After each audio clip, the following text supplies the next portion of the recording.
안녕하세요. 어릴 때부터 종종 술로 사고 쳤던 30대의 남자입니다. 술 때문에 정말 큰일을 친 적이 많아서 앞으로는 정말 술이 왼수라고 생각하고 다시는 마실 생각을 안 하고 있습니다. 술을 인사불성이 될 때까지 퍼마시고 엄청난 실수를 한 적이 여러 번 있었지만 여전히 비밀로 간직하고 있는 가장 중요한 이야기를 한번 풀어볼까 합니다. 벌써 몇 년 전 일인지 기억도 가물가물한 오래전 이야기입니다. 그래도 워낙 충격적인 일이라서 아직도 생생하게 기억하고 있죠. 술 취하면 개가 된다는 게 딱 저를 위해서 생겨난 말이 아닐까 싶을 정도로 저는 술 때문에 사고를 많이 쳤습니다.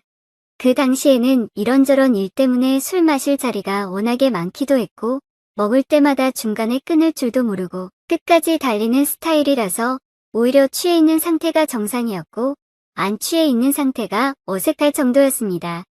지금은 그때처럼 마시는 일은 잘 없지만 요즘에도 최대한 조심하고 있습니다.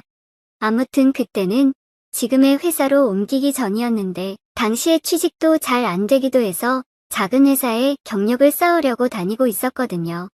그때 그 작은 회사를 다닐 때 일인데 본가에서 조금 거리가 있어서 자취를 하고 있었을 때였어요. 그 당시에 자취하던 데서 알게 된 대학교에 다니던 여자친구가 있었죠.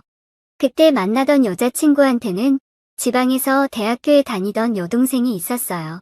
승무원 준비한다고 들었는데 여자친구와 사귀게 된 지 얼마 안 돼서 한번 만날 기회가 있었어요. 역시 승무원을 준비해서 그런지 몸은 여친보다 조금 말랐지만 얼굴은 정말 너무나도 예쁘더라고요. 여자친구도 외모가 어디 가서 빠지는 타입은 아니었는데 여동생은 여자친구보다 더 예뻤어요. 동생을 처음 봤을 때 여자친구한테 동생이 더 이쁘다고 했다가 등짝을 강하게 한 대 맞은 게 기억이 나네요. 그 정도로 미모가 뛰어난 동생이었습니다. 그래서 밤에 번화가에서 한잔하려고 그 두 명하고 같이 걸어다니면 주변 남자들이 다 부러워하듯 쳐다볼 정도였으니까요. 물론 그 시선이 저한테 오는 건 아니었고 여자친구랑 여동생에게 집중되었겠지만 아무튼 남들 눈에는 그 예쁜 여자 둘을 동시에 끼고 데리고 다니는 건 저였으니까 자랑스럽게 생각했습니다. 그 당시에 저는 방 2개의 거실이 딸린 때 큰 자취방에서 살고 있었죠. 원래는 같이 회사에 다니던 사람하고 룸메이트식으로 하고 있었는데 먼저 좋은 자리가 생겨서 나가는 바람에 혼자서 쓰고 있었습니다. 여자친구도 근처에서 대학교를 다니느라 자취를 하고 있었는데 저는 사실 돈도 아낄 겸해서 그냥 동거 형식으로 같이 살자고 몇 번을 말했는데 매번 거절을 당했습니다. 약간 서운했던 거는 칫솔이며 옷이며 다 내 집에다가 두고 다니고 있고 이미 거의 같이 살다시피 하고 있는 거나 마찬가지인데 진짜 같이 사는 것만큼은 한사코 반대를 하니 좀 그렇더라고요. 그래도 제가 강요할 수 있는 부분이 아니었으니까 이해할 수 있었어요. 자기 개인만의 시간을 중요하게 생각했던 사람이라서 자기만의 공간이 꼭 있어야 한다는 말을 하더군요. 벌써부터 결혼 생활을 하는 것만 같은 기분을 느끼고 싶지 않다는 말도 충분히 이해가 됐습니다. 아직은 어리니까 자기만의 시간을 더 즐기고 싶다는 의미로 받아들였죠. 그 당시에는 여자들 옷을 파는 인터넷 쇼핑몰 창업하는 게 살짝 유행하던 시절이었는데 여자친구와 여자친구 동생이 방학 동안 한번 해보고 싶다고 해서 동생이 지방에서 올라왔어요. 여동생이 오다 보니까 여자친구 입장에서도 챙겨줄 수밖에 없었고 어쨌든 사업하자고 불러왔는데 저 만나러 다닐 때 혼자 내 팽개칠 수도 없는 노릇이라 그랬는지 자꾸 데이트하는데 여동생을 데리고 오더라고요. 너무 이뻐서 그런가 바라보고 있는 것만으로도 기분이 좋아져서 뭐 그렇게 기분이 나쁘진 않았습니다. 셋이서 놀러 다니는 것도 나름대로 재미있어서 그렇게 몇 번 같이 놀러 다니고 하다 보니 여동생하고도 굉장히 친해졌어요. 둘이 하는 사업이 잘 되는지 아닌지는 사실 크게 관심이 없었지만 그래도 여자친구라고 무슨 착용샷 찍으러 다니는 데는 죄다 따라다니면서 촬영기사 노릇도 하고 짐꾼도 하고 피곤한 나날의 연속이었습니다. 아무튼 그렇게 지내고 있었는데 여자친구가 동생이랑 하루만 재워주면 안 되냐고 연락이 오더라고요. 왜 그러냐고 물었더니 자취방에 바퀴벌레가 드글드글해서 해충 전문가를 불렀는데 이 약이 독한 약이라서 오늘은 집에서 자지 말고 밖에서 자라고 했다더군요. 그렇게 아리따운 두 자매가 제 자취방에 들어오게 되었습니다.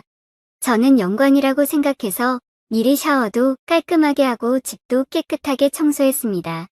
그날 저녁 출출해져서 야식으로 족발이며 치킨이며 이것저것 시키다 보니 술 파티가 벌어지고 말았어요. 술을 워낙에 좋아하던 저였기에 냉장고는 술 창고나 다름없었고 야식에 술이 빠질 수는 없잖아요. 여자친구야 뭐 거의 같이 살다시피 하는 사이나 다름없었으니까 같이 자는 방에 여자친구 잠옷이며 옷이 잔뜩 있어서 여자친구는 평소에 두고 다니는 편한 옷을 입고 여동생은 여자친구가 잘 때 입는 나시티랑 무슨 남자 트렁크처럼 생긴 짧은 반바지 같은 걸 입고 있었어요. 여자친구는 조금 육덕진 스타일이라 느씬한 여동생이 여자친구 옷을 입고 있으면 조금 사이즈가 큰 느낌이 확 티가 납니다. 냉장고에서 술 꺼내올 때마다 말라서 그런가 여자친구의 옷이 그렇게 헐렁한 사이즈는 아니었는데 숙일 때마다 슬쩍슬쩍 보이는 여동생의 조그만 실루엣을 보면서 침을 꿀꺽꿀꺽 삼키곤 했어요. 제가 술을 좋아해서 그런가 여자친구도 주량이 어느 정도 되는데 여동생은 그렇지 않더라고요. 그렇게 한 2시간쯤 마시다가 여동생은 술에 취했는지 얼굴이 빨갛게 돼서는 정말 예쁘더군요. 저렇게 예쁜 미모에 잘 취하기까지 하다니 정말 여러모로 좋은 여자였습니다. 그러고는 먼저 자러 간다고 방으로 들어가더군요. 잘 자라고 보내주고 저는 여자친구랑 술을 계속 부어라 마셔라 하면서 즐거운 시간을 보냈습니다. 그렇게 몇 시간을 더 마셨는지는 모르겠는데 정신을 차리니까 제가 소파에서 자고 있더라고요. 자다가 밤 공기가 너무 추워서 잠에서 깼어요. 그래서 어둠 속에서 손을 더듬으면서 방으로 들어가 침대 안으로 들어갔습니다. 여자친구가 이미 누워서 자고 있더라고요. 추워 죽겠는데 소파에서 잠든 저를 깨우지 않고 내버려뒀다는 생각에 괘씸해서 뒤에서 여자친구를 끌어안았습니다. 여자친구의 동생이 한 지붕 아래에 있다는 묘한 흥분감의 어둠정 속에서 자는 여자친구를 깨우지도 않은 채 애정 표현을 시작했어요. 술이 많이 취했는지 아무 미동이 없더라고요. 한참을 하는 중에 버릇처럼 그대로 나시티 안으로 손이 갔는데 저는 그만 그 자리에서 몸이 굳어버리고 말았습니다. 수백 수천 번도 더 만져봐서 너무 잘 알고 있습니다. 내 손 안에 그 촉감을 제 몸은 기억하고 있죠. 여자친구라고 하기엔 그 사이즈가 밥 그릇보다 조금 더 작은 것이 제 손이 닿아 있는 몸의 주인이 누군지 뒤늦게 깨닫고 만 것이었습니다. 그렇습니다. 제가 그렇게 뒤에서 열심히 일을 치르고 있던 상대는 여자친구가 아니라 바로 여자친구의 여동생이었던 것이죠. 큰일이 났다고 생각했습니다. 그때 여자친구가 왜 소파에서 잠이 든 저를 왜 안 깨웠는지 이유를 깨달았네요. 우리 집에 처음 온 여동생이 방을 착각해서 제 침대에서 잠이 들은 거였고 그걸 본 여자친구는 동생을 깨우지 않고 제가 소파에서 잠든 걸 확인한 뒤 손님 방에 가서 잠이 들었던 거였어요. 술이 확 깨고 정신이 번쩍 들더라고요. 하지만 저는 멈출 수가 없었어요. 최대한 내일이라도 말할 변명거리를 만들기 위해서 간간히 귀에 대고 여자친구의 이름을 말했습니다. 집중이 잘 안 됐지만 어떻게든 그렇게 끝장을 보고 저는 아무 일도 없었던 것처럼 원래대로 만들어 놓고 조용히 소파로 와서 한참을 누워 있었습니다.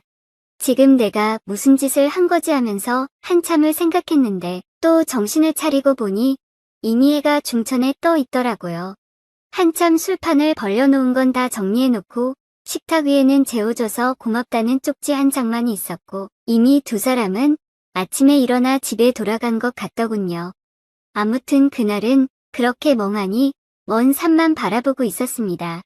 그 뒤로 여자친구랑은 몇 달 더 만나다가 성격 차이로 헤어졌습니다. 여동생은 그때 그 일을 기억하고 있는 걸까요? 모든 사실을 알고 언니를 위해 비닐로 지켜준 것일까요? 진실은 저 너머에 있겠네요. 헤어진 뒤로는 그 어떤 소식도 들을 수가 없어서 잘 지내고 있는지 알 수도 없지만 가끔씩 그날의 일을 추억하고는 합니다. 지금도 승무원을 보거나 승무원을 준비하는 사람을 볼 때마다 그 동생이 생각납니다. 승무원이라고 다 예쁘고 아름다운 건 아니지만 그때 당시에 제 여자친구의 동생은 정말 누가 봐도 아름다운 친구였기 때문에 종종 생각이 나곤 합니다. 아무튼 술쟁이의 사연은 이만 여기서 줄일게요. 오늘의 사연 여기까지입니다. 지금까지 읽어주신 모든 분들 감사합니다. 구독과 좋아요, 알림 설정 눌러주세요.